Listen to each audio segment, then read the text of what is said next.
What's up mga boss? Mauski here from Papa Bird's Toy HQ. Ayan, so for today, papakita ko sa inyo yung second listing natin para sa bago nating Shopee serye mga boss. So, as you can see, meron tayo dito isang set ng mga Doctor Who figures mga bossing. Ayan, mga Doctor Who figures lahat yan. Yan. So, kung nagkukulay kayo ng Doctor Who figures, abangan nyo to sa Shopee shop natin, mga bossing. Ililista natin yan today.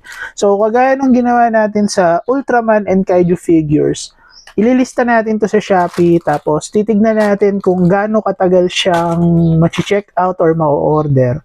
And then, kapag may nag-order, i-update ko kayo. Kapag merong nag-review, i-update ko rin kayo sa product review, mga bossing. So, yan. So, later, papakita ko sa inyo kapag nakalist na to sa Shopee shop natin. Tapos, ayun, update na lang tayo dito sa vlog kung ma-order na siya. So, titignan natin kung mabili ba to o hindi. Yan. So, eto na nga mga boss, na i-list na natin siya sa ating Shopee store. Ayan. So, as you can see, meron tayong 21 variants available. So, medyo madami rin talaga siya. Ayan, 21 pieces na Doctor Who figure. So, ayan. Pili na lang kayo dyan kung ano yung gusto nyo. Ayan. Tapos, kapag yung nanonood ng vlog na to yung umorder, sabihin nyo yung order ID para mapakita natin dito sa Mapakita natin sa next vlog natin yung order nyo. Ayan.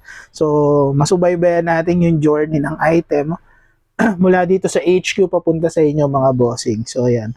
Magaganda tong Doctor Who figures na to, medyo vintage na rin siya. Tapos ayan, pinost ko siya for 600 pesos, pero dahil sa mga vouchers na available sa Shopee, the price is lowered down to 540 pesos. So sulit na sulit talaga to mga bossing. So titignan natin if from that price point ba mabibili siya. So kung hindi siya mabili, mag-a-adjust tayo sa pricing natin.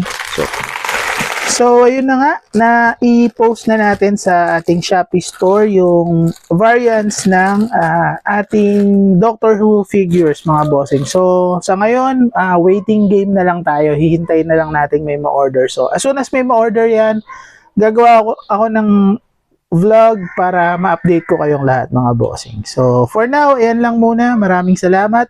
Arat!